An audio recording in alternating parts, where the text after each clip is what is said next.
طلاق والیوں کو اچھی طرح فائدہ دینا پرہیزگاروں پر لازم ہے۔ اللہ تعالیٰ اسی طرح اپنی آیتیں تم پر ظاہر فرما رہا ہے تاکہ تم سمجھو۔ کیا تم نے انہیں نہیں دیکھا جو ہزاروں کی تعداد میں تھے اور موت کے ڈر کے مارے اپنے گھروں سے نکل کھڑے ہوئے تھے؟ اللہ تعالیٰ نے انہیں فرمایا مر جاؤ، پھر انہیں زندہ کر دیا۔ بے شک اللہ تعالیٰ لوگوں پر بڑا فضل والا ہے، لیکن اکثر لوگ ناشکرے ہیں۔ اللہ کی راہ میں جہاد کرو اور جان لو کہ اللہ تعالیٰ سنتا جانتا ہے۔ ایسا بھی کوئی ہے جو اللہ تعالیٰ کو اچھا قرض دے، پس اللہ تعالیٰ اسے بہت بڑھا چڑھا کر عطا فرمائے۔ اللہ ہی تنگی اور کشادگی کرتا ہے اور تم سب اسی کی طرف لوٹائے جاؤ گے۔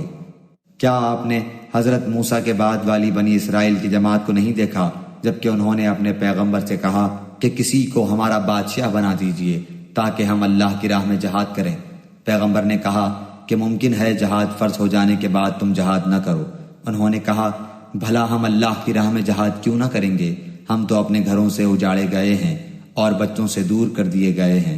پھر جب ان پر جہاد فرض ہوا تو سوائے تھوڑے سے لوگوں کے سب پھر گئے، اور اللہ تعالیٰ ظالموں کو خوب جانتا ہے۔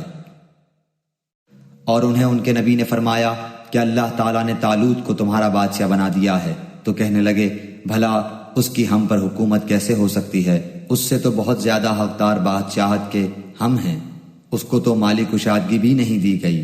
نبی نے فرمایا سنو، اللہ تعالیٰ نے اسی کو تم پر برگزیدہ کیا ہے اور اسے علمی اور جسمانی برتری بھی عطا فرمائی ہے۔ بات یہ ہے کہ اللہ جسے چاہے اپنا ملک دے، اللہ تعالیٰ کشادگی والا اور علم والا ہے۔ ان کے نبی نے انہیں پھر کہا کہ اس کی بادشاہت کی ظاہری نشانی یہ ہے کہ تمہارے پاس وہ صندوق آ جائے گا جس میں تمہارے رب کی طرف سے دل جمعی ہے اور آل موسیٰ اور آل ہارون کا بقیہ ترکہ ہے، فرشتے اسے اٹھا کر لائیں گے۔ یقیناً یہ تو تمہارے لیے کھلی دلیل ہے اگر تم ایمان والے ہو۔ جب حضرت طالوت لشکروں کو لے کر نکلے تو کہا سنو، اللہ تعالیٰ تمہیں ایک نہر سے آزمانے والا ہے، جس نے اس میں سے پانی پی لیا وہ میرا نہیں، اور جو اسے نہ چکھے وہ میرا ہے۔ ہاں یہ اور بات ہے کہ اپنے ہاتھ سے ایک چلو بھر لے، لیکن سوائے چند کے باقی سب نے وہ پانی پی لیا۔ حضرت طالوت مومنین سمیت جب نہر سے گزر گئے تو وہ لوگ کہنے لگے آج تو ہم میں طاقت نہیں کہ جالوت اور اس کے لشکروں سے لڑیں۔ لیکن اللہ تعالیٰ کی ملاقات پر یقین رکھنے والوں نے کہا بسا اوقات چھوٹی اور تھوڑی سی جماعتیں بڑی اور بہت سی جماعتوں پر اللہ کے حکم سے غلبہ پا لیتی ہیں، اللہ تعالیٰ صبر والوں کے ساتھ ہے۔ جب ان کا جالوت اور اس کے لشکر سے مقابلہ ہوا تو انہوں نے دعا مانگی کہ اے پروردگار ہمیں صبر دے، ثابت قدمی دے اور قوم کفار پر ہماری مدد فرما۔ چنانچہ اللہ تعالیٰ کے حکم سے انہوں نے جالوتیوں کو شکست دے دی اور حضرت داؤد علیہ السلام کے ہاتھوں جالوت قتل ہوا، اور اللہ تعالیٰ نے داؤد علیہ السلام کو مملکت و حکمت اور جتنا کچھ چاہا علم بھی عطا فرمایا۔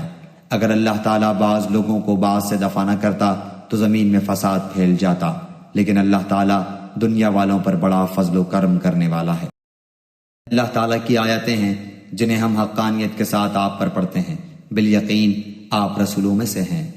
یہ رسول ہیں جن میں سے ہم نے بعض کو بعض پر فضیلت دی ہے، ان میں سے بعض وہ ہیں جن سے اللہ تعالیٰ نے بات چیت کی ہے اور بعض کے درجے بلند کیے ہیں، اور ہم نے عیسیٰ بن مریم کو معجزات عطا فرمائے اور روح القدس سے ان کی تائید کی۔ اگر اللہ تعالیٰ چاہتا تو ان کے بعد والے اپنے پاس دلیلیں آ جانے کے بعد ہرگز آپس میں لڑائی بھڑائی نہ کرتے، لیکن ان لوگوں نے اختلاف کیا، ان میں سے بعض تو مومن ہوئے اور بعض کافر۔ اور اگر اللہ تعالیٰ چاہتا تو یہ آپس میں نہ لڑتے، لیکن اللہ تعالیٰ جو چاہتا ہے کرتا ہے۔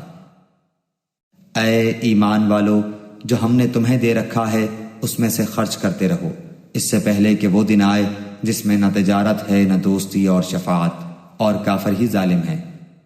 اللہ تعالیٰ ہی معبود برحق ہے جس کے سوا کوئی معبود نہیں، جو زندہ اور سب کا تھامنے والا ہے، جسے نہ اونگ آئے نہ نیند، اس کی ملکیت میں زمین اور آسمانوں کی تمام چیزیں ہیں۔ کون ہے جو اس کی اجازت کے بغیر اس کے سامنے شفاعت کر سکے؟ وہ جانتا ہے جو ان کے سامنے ہے اور جو ان کے پیچھے ہے، اور وہ اس کے علم میں سے کسی چیز کا احاطہ نہیں کر سکتے مگر جتنا وہ چاہے۔ اس کی کرسی کی وسعت نے زمین و آسمان کو گھیر رکھا ہے، اور اللہ تعالیٰ ان کی حفاظت سے نہ تھکتا اور نہ اکتاتا ہے۔ وہ تو بہت بلند اور بہت بڑا ہے۔